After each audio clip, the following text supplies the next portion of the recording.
দিলাম ধনিয়া, কপি আমার হয়ে যাক। এবারে দিয়ে দেবো কপির মধ্যে ধনে পাতা দেবো। ধনে পাতা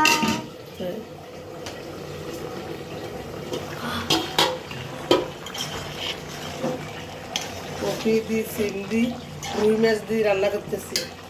এখন দিয়ে দেবো আমি ধনে পাতা দিয়ে লাড়াই সাড়াই নামানো হয়ে গেল আমার কপি রান্না।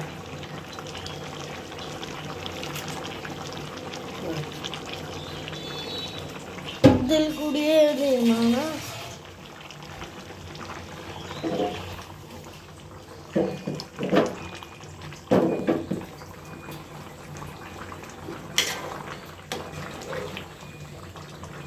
হয়ে গেল আমার রুই মাছ দিয়ে ফুলকপি রান্না।